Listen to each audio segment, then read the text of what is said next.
China, Russia, and there was a very long silence. And finally, Luigi said, I could answer your question, but I would much rather talk about my salmon.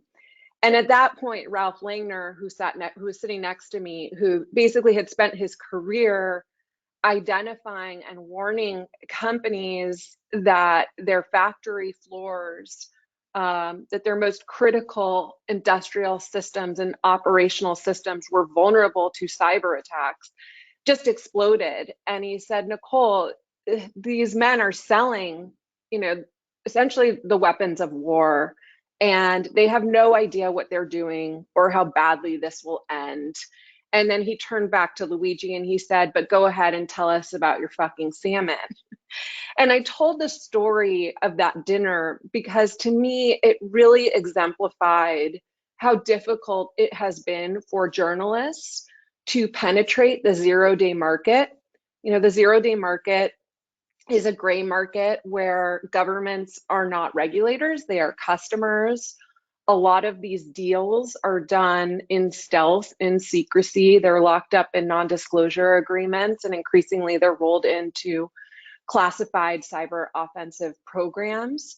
And you don't really hear about them unless there's some sort of calamity, like the shadow brokers hack and release of the NSA's zero-day exploits and other hacking tools, or an attack that comes out of nowhere and uses a set of 0 days, or increasingly the use of spyware that we are discovering on the phones of journalists and dissidents around the world. So the goal was to get behind the fucking salmon and find out what it was about this market that nobody wanted to talk about. Okay, Kim, the chapter I picked from your book is The Payload. So setting it right up for after you gain access, what happens next? And in this case, it has a particular name. Yeah, so you're referring to the book is about essentially a offensive cyber operation that the US and Israel developed to target Iran's nuclear program, specifically to sabotage centrifuges that were being used to enrich uranium hexafluoride gas at a facility called Natanz. And Stuxnet used 5 0 days. Initially, one of them was a 0 day when they put it in the code, but it was very unluckily to the attackers, patched by Microsoft at the time that they launched it, or right before they launched it. So there are 5 0 days that a 0 day is a delivery mechanism. So like in a conventional weapon, you've got the missile that is launched, and then when the missile hits its target, the payload, the explosive, is what does the sabotage. And so the 0 days, all they do is they attack a vulnerability in a computer system in order to get that payload onto a system. And so Stuxnet was launched with these 0 days, and once it was on a system, it wasn't designed to target or sabotage the actual computer, a laptop or desktop computer that the 0 days infected. It was designed to then, once it was on a system like that, to spread to a system that wasn't connected to the internet. And in this case, it was an industrial control system that was being used air-gapped on an air-gapped production network, being used to spin and control a number of things about these centrifuges. And so the payload was masquerading as legitimate software made by Siemens, the German company. And once it got onto one of these ICS systems, it was looking for, in particular, a component called the Programmable Logic Controller, or PLC, manufactured by Stuxnet. And once it got onto this PLC, it would sit there stealthily, silently, just recording the normal operation of the PLC and the centrifuges. And it was storing that information for a period of about, it changed. Initially, it was a period of about 26 days. And then later rounds, it was only sitting there silently recording information for 13 days. But it recorded that information and stored it. And at the end of that 26 days, then Stuxnet initiated the sabotage. And what it did was it would speed up the centrifuges. the frequency at which they were spinning. And it would speed it up for a certain period and at a level that these particular centrifuges, and they weren't well designed, they had flaws already. It would speed up the centrifuges to pretty much the limit at which these particular centrifuges could withstand before it started to deteriorate materially. And then it would restore the frequency back to normal. And then Stuxnet would sit there silently and record the normal operations of the PLC and the centrifuges for another period of time. And then it would begin a second round of sabotage, and this time it would slow down the centrifuges, really slow, for a period of about 50 minutes.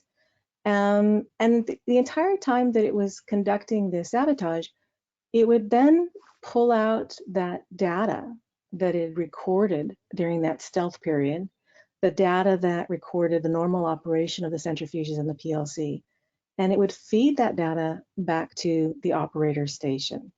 So we've all seen, like the Ocean's heist movies, where they replace the surveillance camera with a looped video image so that the security guards operating or monitoring the room are suddenly not seeing really what's happening in the room. And that's really the effect of this, is that the operators were looking at their systems, at their screens, and they're seeing that the centrifuges are just operating normally.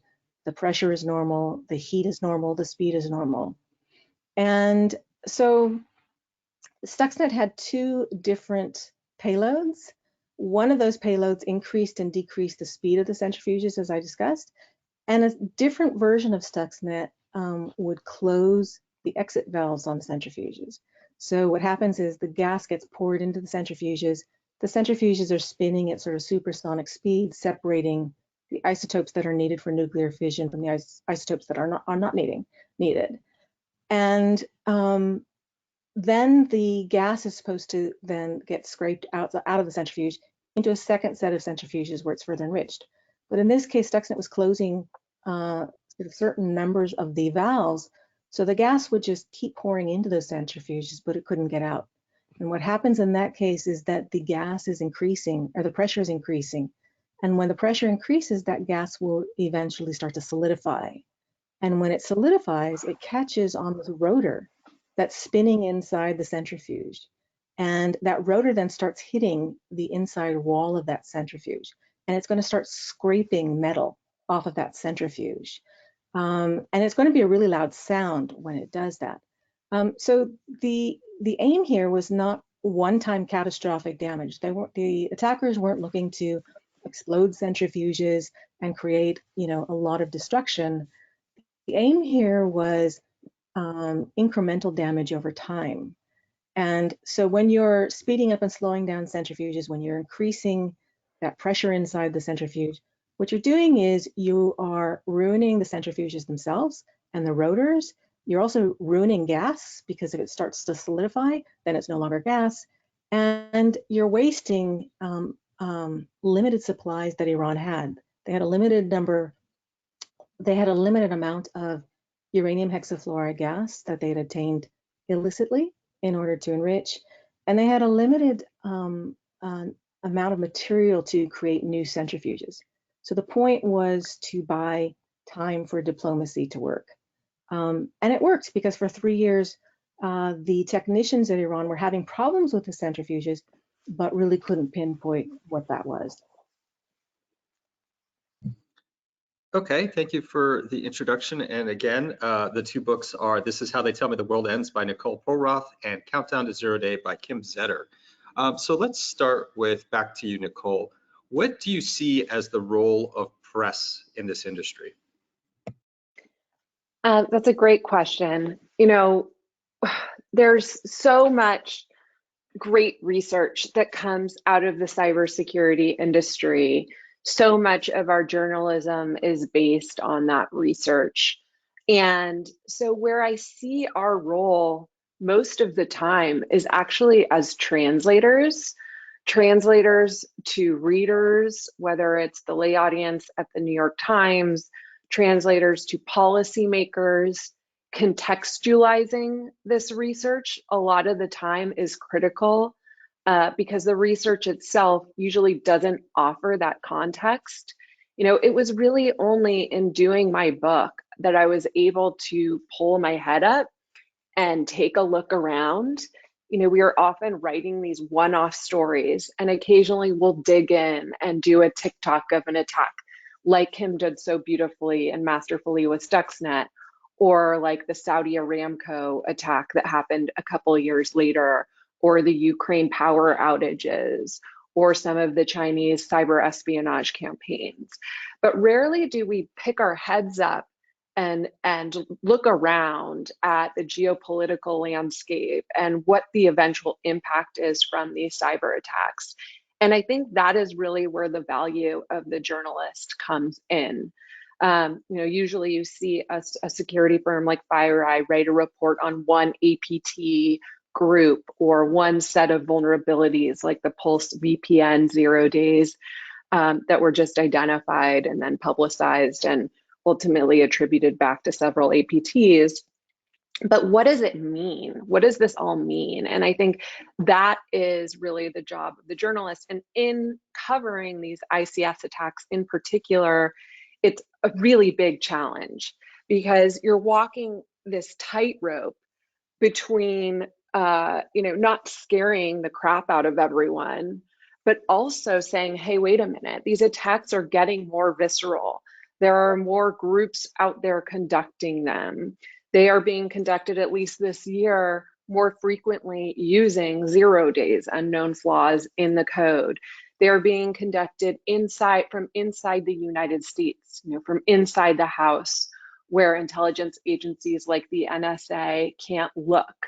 What does this all mean? And ultimately, I think what it means is that we are incredibly vulnerable. And I think telling that story is so critical, while also not creating too much hopelessness, because you don't want people to think that there's nothing they can do in this space. And often that is sort of the general takeaway from cybersecurity coverage.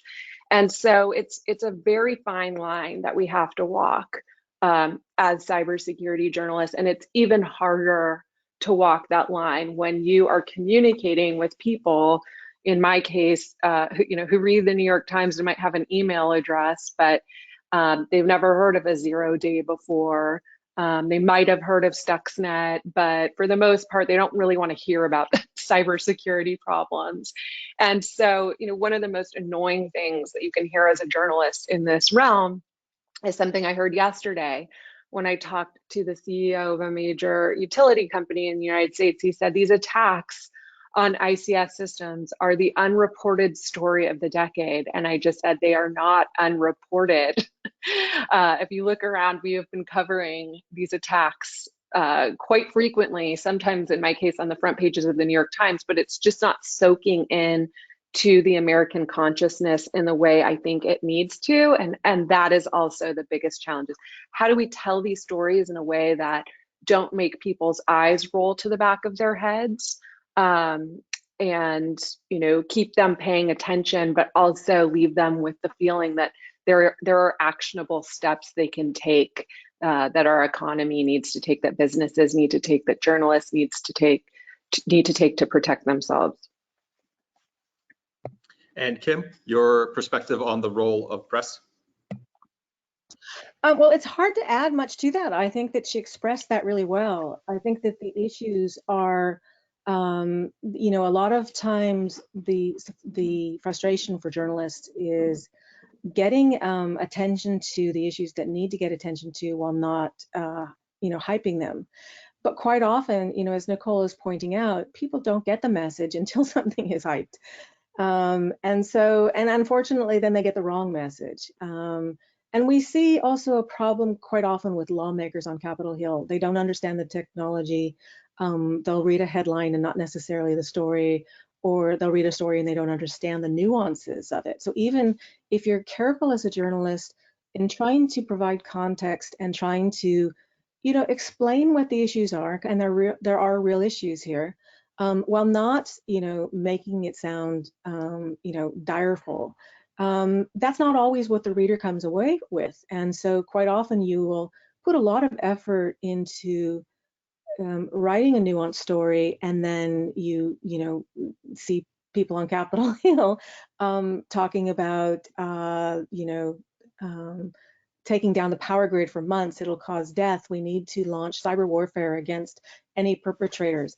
And so there's just that constant battle of trying to get the right message across. And then you have really no control around how someone receives that message. There's another difficulty, though, with the press reporting on this that's pretty much the same for people who are working in ICS.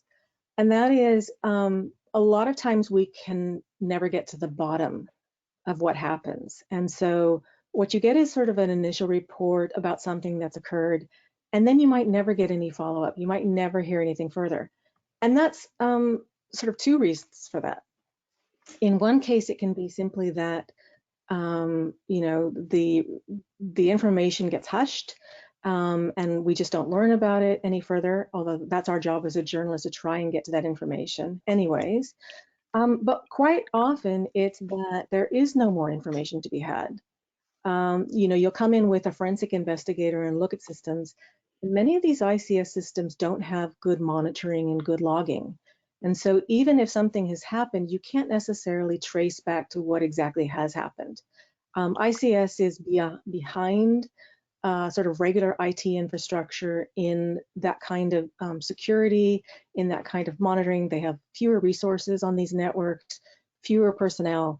And the logging, quite often will go, if they do logging of activity on their networks, may go back only 30 days, or sometimes less, or the most critical things aren't getting logged at all. And so we end up with these mysteries, and we don't necessarily know whether something that goes wrong at a critical infrastructure plant was simply a material defect, a technical glitch, or if there was something else behind it. Kim, I'm going to come back to you to give you the first crack, and I'm going to make this a two-part question because it might overlap.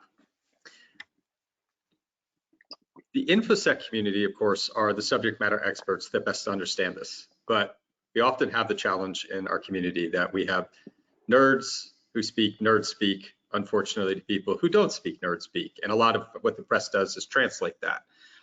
So what recommendations do you have for the InfoSec community to better communicate the severity of these threats? And then this is where the potential overlap that comes in, is what has been your biggest frustration in uncovering industrial control systems and cybersecurity in general? Well, I think that what the researchers can do, well, first of all, if you have, if you're at a large company, you already have an intermediary with the press, right? You've got a PR person usually who is contacting the media and sometimes conveying basic information about, what your research is. But quite often, there are huge disparities between researchers who really know how to encapsulate the technical details in a way that they know the ordinary reader can understand. And that's a real skill, it's a real talent. And there are people who have that skill, and others who are, they are very focused on their technical research and don't have a lot of experience talking to the media. And that's my job, really, to pull out of them the technical details that I need, and then I can translate it in language that I know the reader will be able to understand. So I don't necessarily put that onus on the researchers. I want them to be really good at their jobs, and they are. And then I'll take care of sort of the communicating as much as I can. But they're not always going to get a reporter who actually can do that translation. And so if you've got a lot of mainstream media talking with these researchers, you are going to have quite often some kind of disconnect, some misinformation and things like that. And so when a researcher finds themselves talking to a reporter who's not necessarily in this beat and is more a general reporter, maybe keep that in mind and tailor what you're describing to the reporter in a way that they can best understand it. And that's sometimes difficult for really technical people to do. They don't know how to sort of step down their language. So that's the first thing that I would say, get some training, media training potentially. Just understand who your audience is. Your audience, when you're talking to a reporter, is probably not the audience when you're talking at an InfoSec conference. And then your question, what was your second question about the frustration, biggest frustration? What has been your biggest frustration? I mean, I think it's the mysteries. That's always my frustration as a reporter, when I hit a brick wall and, there's something that's sort of tantalizing or important for the public to understand, and then we never get any more information. But it's also frustrating the way, I'll give an example. It's frustrating the way that sort of stories get away from us, and it's hard to correct them once they're out there.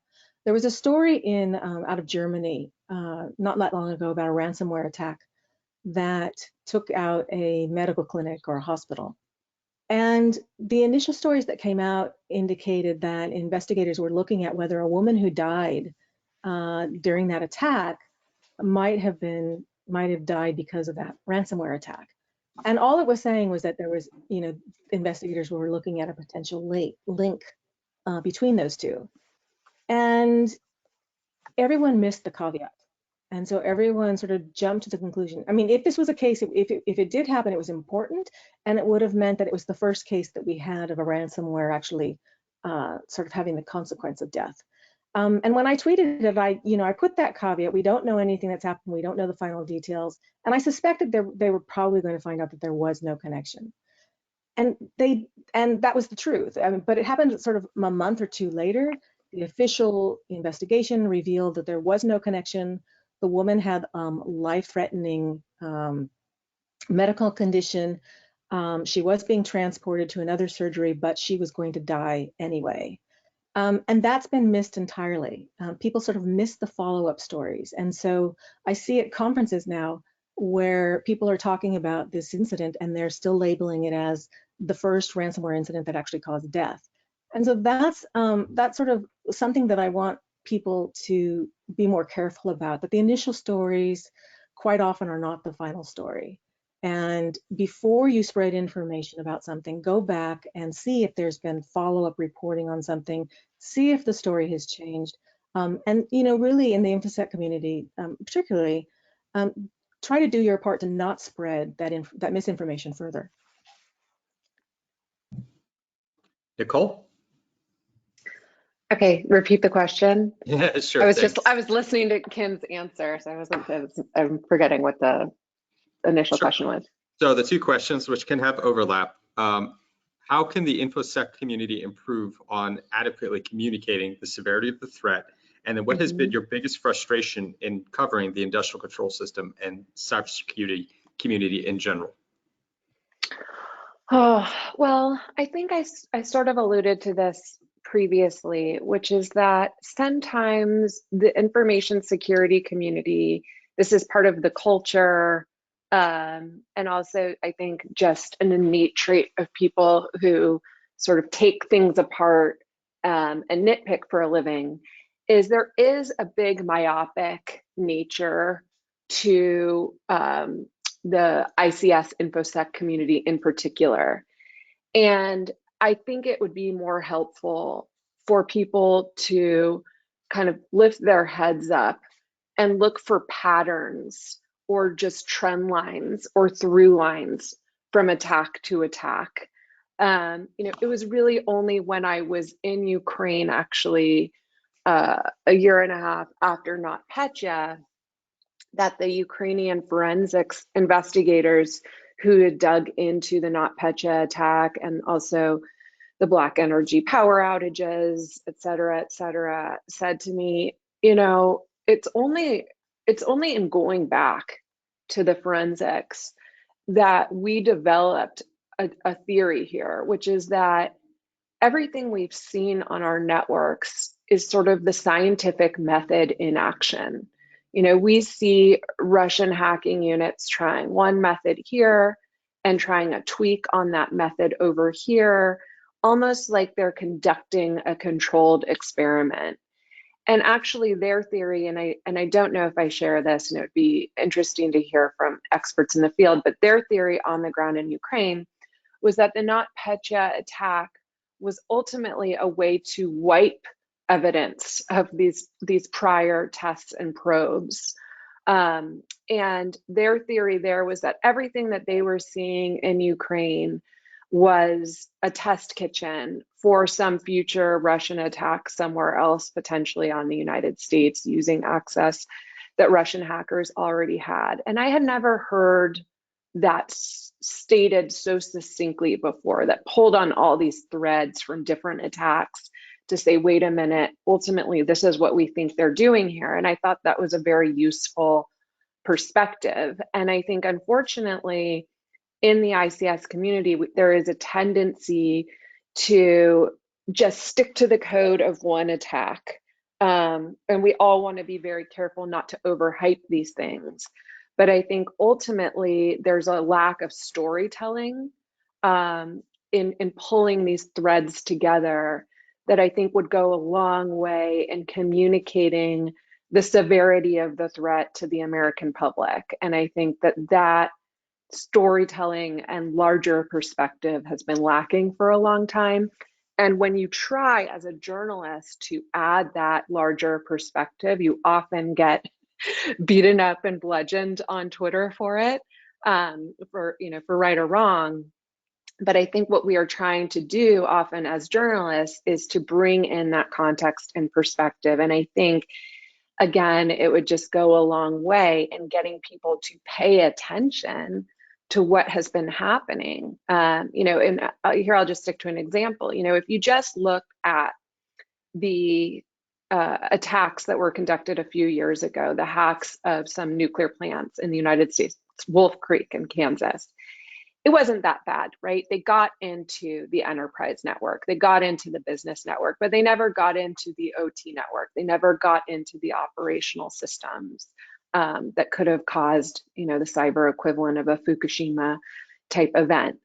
So on its own, in isolation, that story, you look at it almost like a close call, or maybe it was just some probing, or perhaps it could have even just been industrial espionage. But when you look at it in the context of everything else that we had been seeing from some of these same Russian hacking groups, you start to see a different picture. You start to see that this is one attack in a long string of hacks of America's critical infrastructure and utility companies. You know about the attacks conducted in Ukraine that turned off the lights.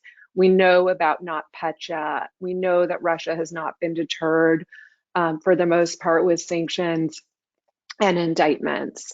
And, it's only sort of after the fact that people will say, we don't think that they were in there trying to steal, nuclear energy secrets. We think that this might be some sort of battlefield preparation. And that is where it really becomes difficult to be a cybersecurity reporter.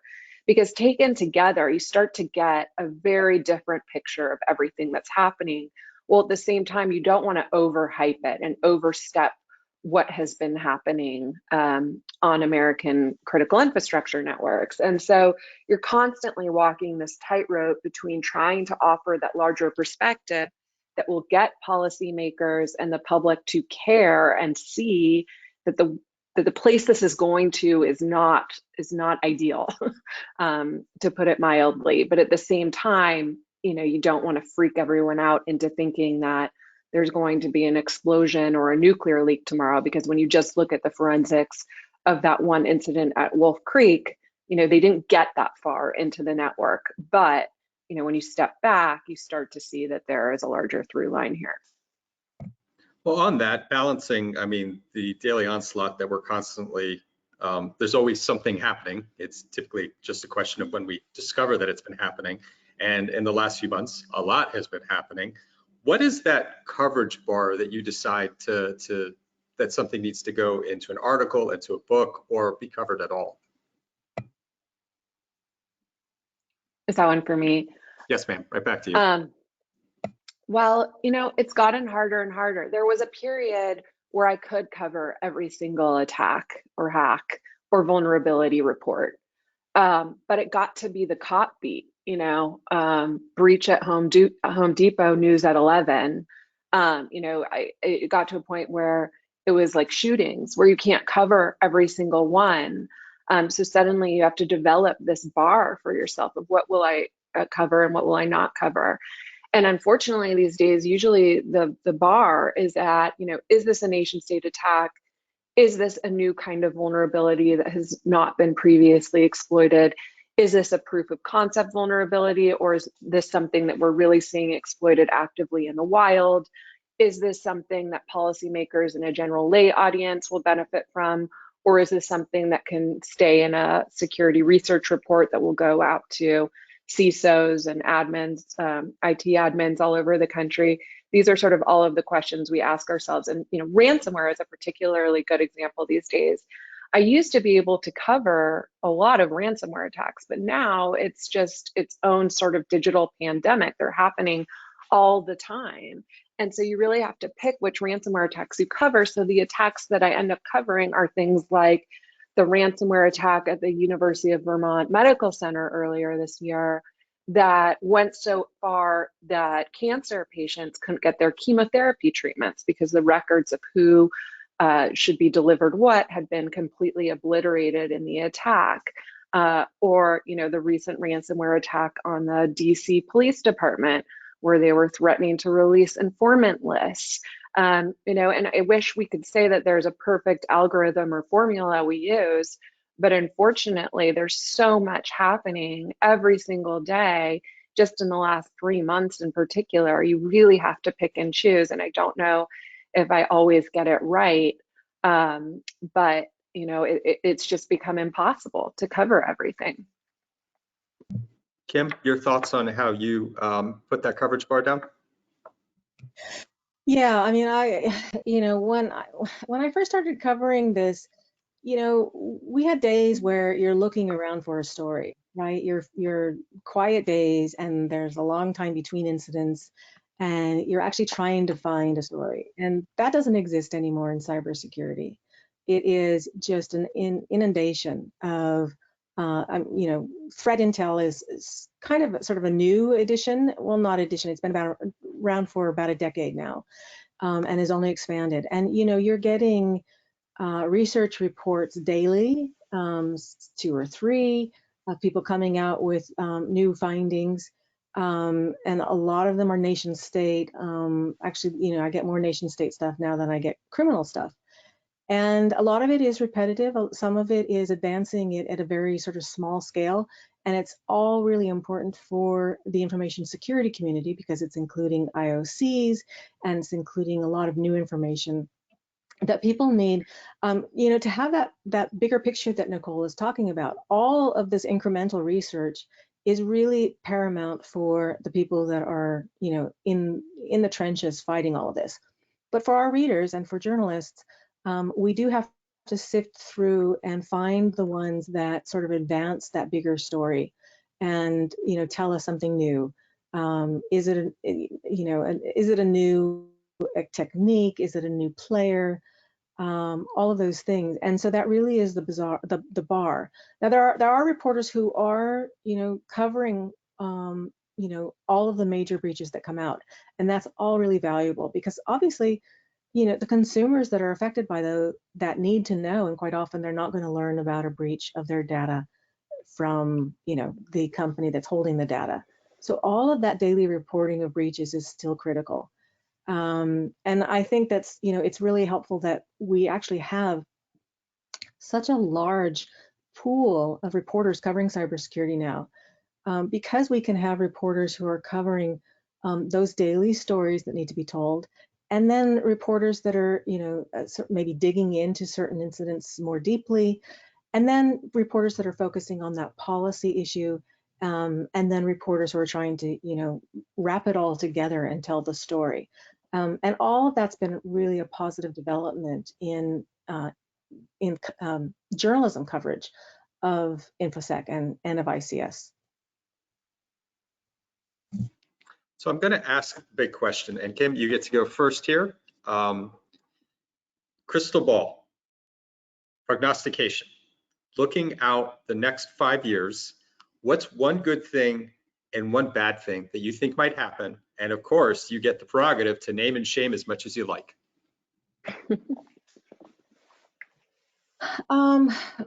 Well, I think that a good thing, we're on course for potentially more money to be put into securing and resources of small facilities. You know, one thing that came up recently was the water treatment plant hack in Florida. And what came out of that was, you know, a bigger understanding of these types of facilities that are quite often run by small municipalities. And there may be one person who's really managing this thing. And it may not be actually someone who's even dedicated to the water treatment facility, but maybe part of the larger city's IT team. And I think that it's become, you know, obviously this is something that's been known in the ICS community for a long time. But until it becomes public like this and lawmakers see sort of the potential consequences of this, money doesn't get allocated. And so, you know, I'm hoping that we see, with more attention on things like that, money being allocated to those really small municipalities and elections offices and others that are in charge of managing this critical infrastructure and are really overwhelmed. Overwhelmed with information and overwhelmed with, you know, everything that they have to do with the, you know, negative resources that they have. So I see, you know, sort of good things coming down, hopefully, with more attention, and certainly the Biden administration is taking cybersecurity very seriously. We see that with the appointments and some of the budget and things like that. So I see that as I'll choose that as my good thing. What do I see happening? Well, I definitely see that we are probably going to have at some point, whether in the US or elsewhere, we will have a destructive attack that potentially causes injuries. And we've seen, you know, sort of steps in this direction with what happened at a petrochemical plant in Saudi Arabia, where the attackers only got caught because they made a mistake and their code probably was in beta. And it was designed, or it showed that they were looking at taking down the safety system that would detect when something is going wrong in the petrochemical plant. And when you remove that safety system, this is one thing that Stuxnet did. When I described that sabotage that was happening with the centrifuges, in addition to feeding back false information to the operators, Stuxnet also disabled the safety mechanisms on those centrifuges and cascades. The safety mechanism is an automated system that's designed to detect when something is going wrong and to shut it down or isolate it to prevent some kind of catastrophic damage. And when you're talking about a petrochemical plant or something else, a water treatment plant or something where you're potentially looking at public safety issues, that safety system is really critical. That it's the only thing that you have that's separating, sometimes the only thing that is separating what turns out to be, you know, just a simple intrusion or maybe a theft of data or something like that, from something that really turns into a public safety issue and potentially death and, you know, sort of catastrophic destruction. And so we see that testing that happened in Saudi Arabia.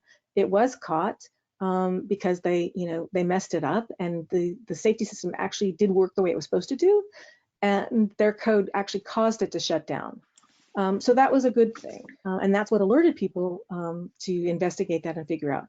But I do think that that is where we are headed. There will be more steps that attackers take, and we will ultimately have some kind of destructive attack, whether it's a skilled attack that's intended to cause destruction, or whether it's an attack that isn't intended to cause destruction, but someone is simply messing around to see what they can do, and then it does cause some kind of destruction. So that's my concern. Nicole, same question to you. Crystal ball, one good, one bad thing in the next 5 years? Yeah, Kim took the words right out of my mouth. Kim Zetter 2024. I think that she nailed it.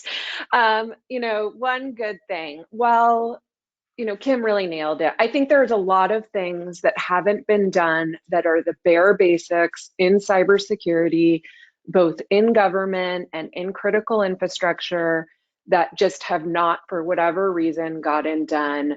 Much of it comes down to what Kim was just describing about, you know, 85% of America's critical infrastructure is owned by the private sector. Some of those private companies are PG&Es that have the wealth and resources to put in place essentially mini intelligence agencies that can monitor for nation state intrusions and look for anomalies and address and respond to those anomalies as they come.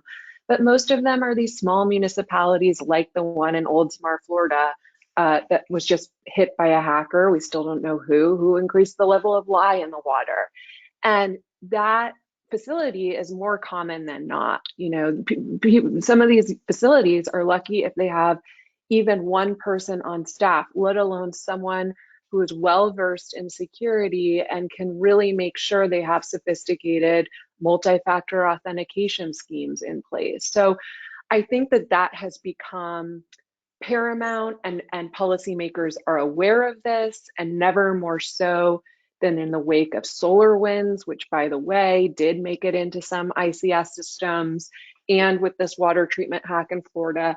I think we have no excuse but to do the long overdue things like mandating that any contractors that do business with government have, you know, the bare basics of multi-factor authentication and perhaps intrusion technology or intrusion detection technology, et cetera, in place, and have secure design protocols.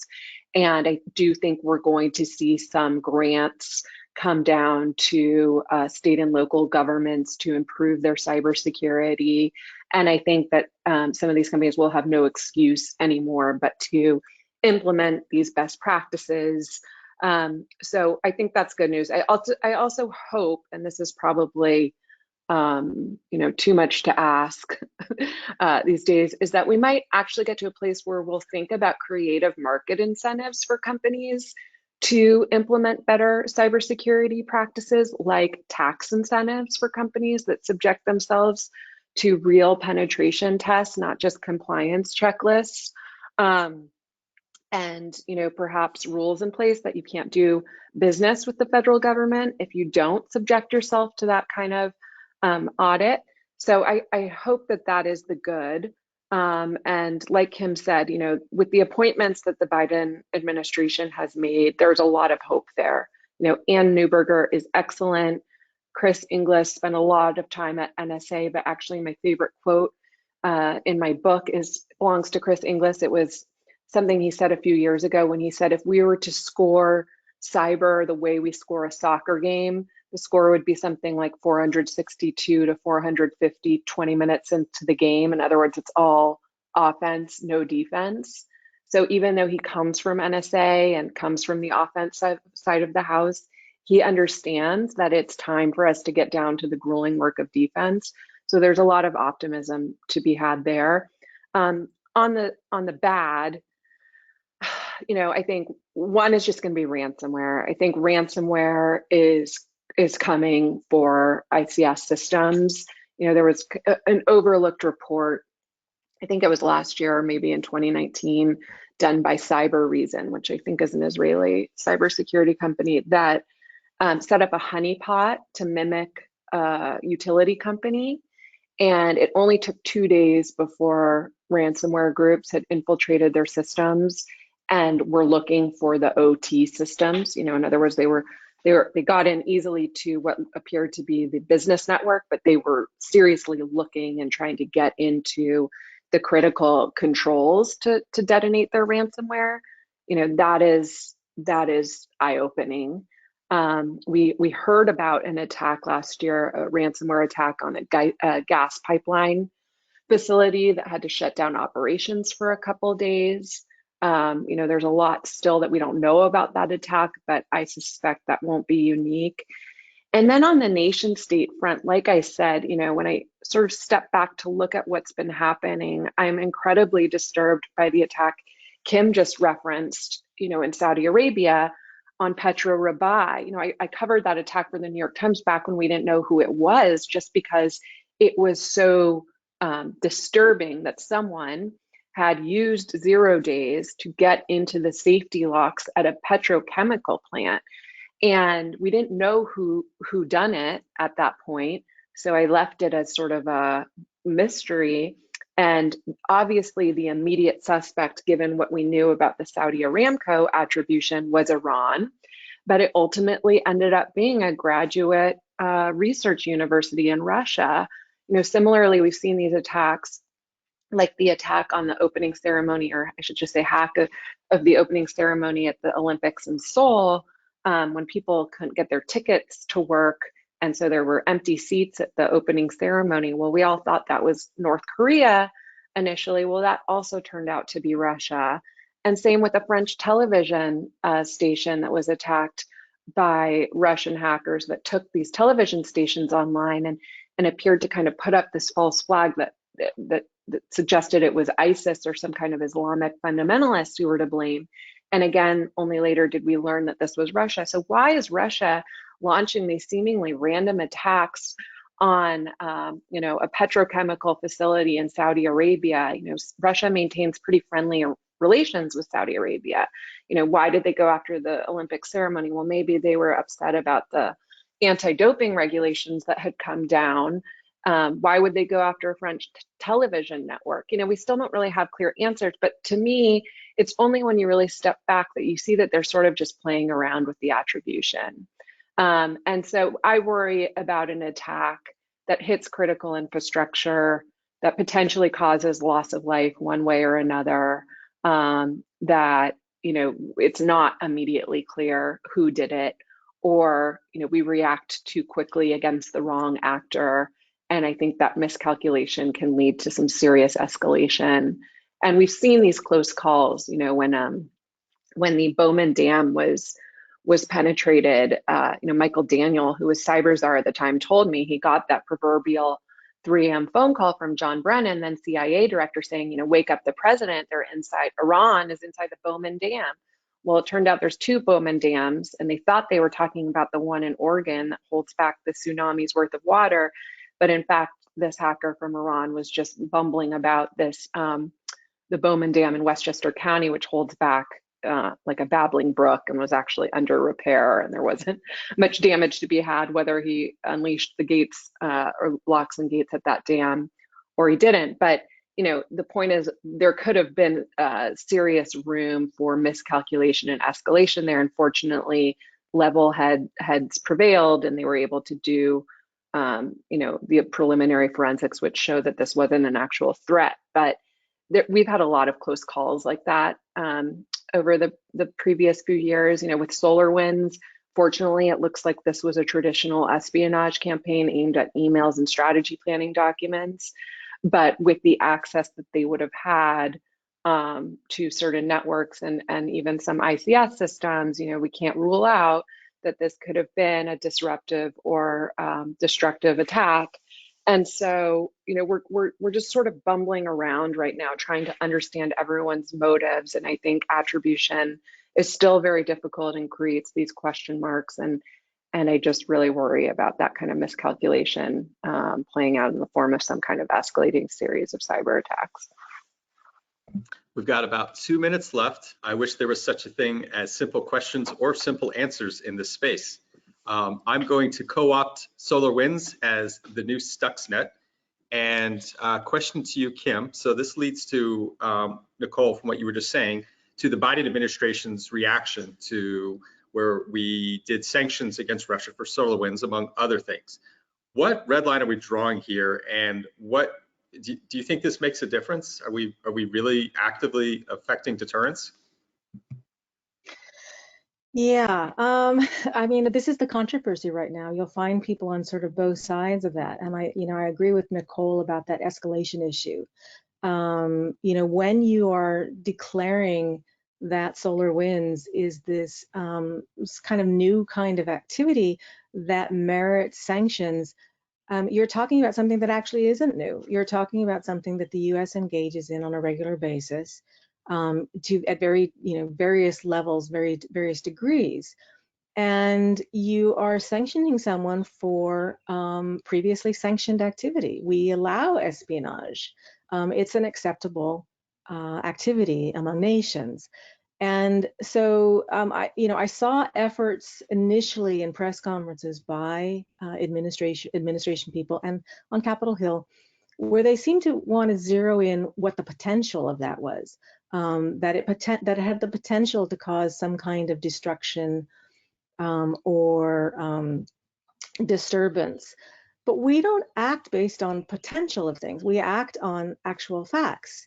And so I think that's a risk here, is that even if you have in mind this issue of deterrence, when you go after something for political reasons, to go after Russia or whatever, and you use something that's not a bar that we've previously used, I think you kind of undermine the intention of deterrence.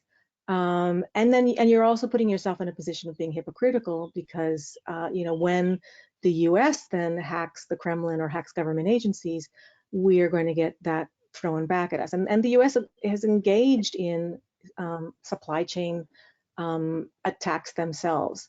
So I think that's the risk here with the solar winds, is that the intentions may be clear. They think that they are, feeling like they can't let this go unanswered, unresponded to, and they think that it's potentially a call out to Russia. We're watching you. This is where we draw the red line. Don't go any further than this. But I don't think that really works, and particularly with Russia, we see that they constantly, toe up to the lines and cross over. And so that's, I think, the risk here, is that it's not clear that the deterrence is happening. Even with China, we had that agreement with Xi, and then we see, sort of a slowdown in activity after that meeting, and then administration changes or circumstances change, and the activity is right back up to the level. And so we get things like the Hafnium and the Microsoft Exchange. So I think, the deterrence thing is still just in the hands of whatever an actor sets for their red line. And there's always the potential that someone is going to cross it when the circumstances merit it for them. Nicole, it looks like we still got some more free time.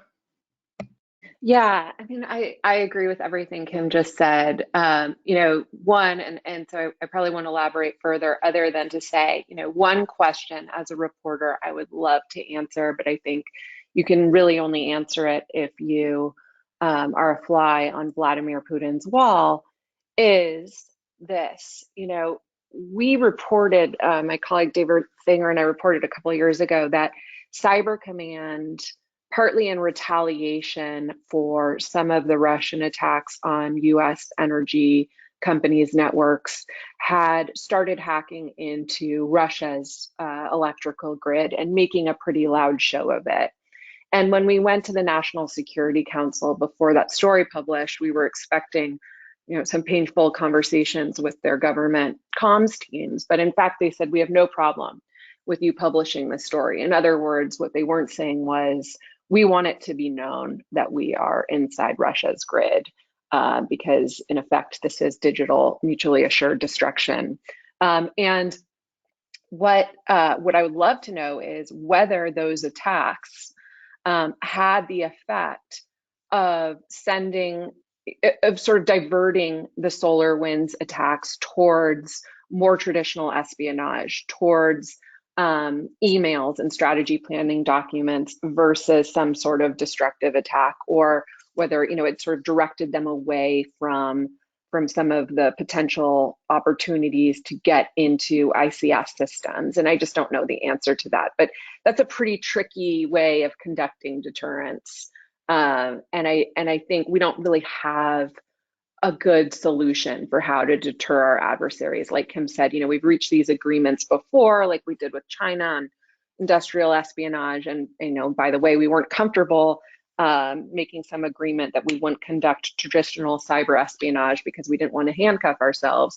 But even then, then the Trump administration came in and flipped the tables over with its trade war. So, how do we reach agreements or deter our adversaries in cyberspace? I don't think we have an answer, but that's just one that I would just love to know whether the attacks the U.S. did on Russia's grid had any effect, sort of redirecting the SolarWinds attack, and I just don't think we'll ever know.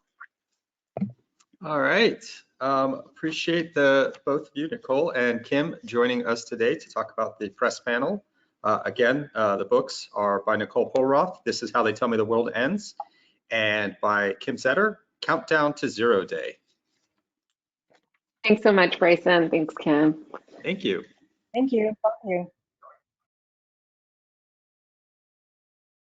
Okay, so we will be joined shortly for the first closing congressional keynote with Congresswoman Yvette Clarke, who is the representative of the 9th Congressional District of New York.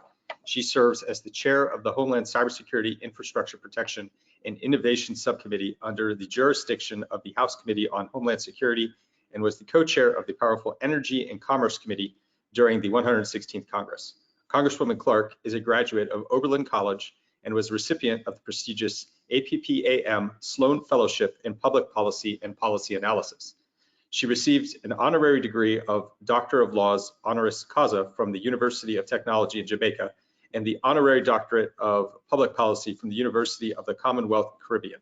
Congresswoman Clarke currently resides in the Flatbush neighborhood in Brooklyn. And I see her on here. Let's see if we can get her to join us.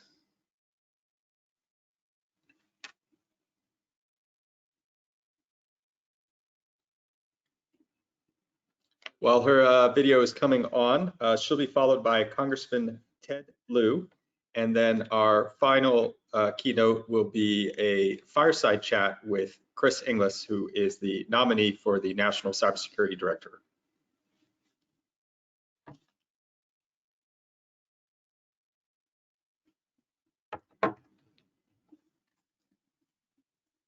Congresswoman, I see your microphone just came on. Yes, can you see my video? Unfortunately not. It doesn't look like your web camera is on from our angle. Oh, there we go. Nope, that's Congressman Ted Lieu. Yeah, how do I use, I'm using a tablet, so I'm wondering whether there's something that I need to do to enable the camera. I'm not sure. I saw your camera earlier when you first called on and there was something obstructing it. So I'm not Right, sure. so that's why I used my tablet. I'm trying to see whether there's an icon. Let's see. Nope. That's not it.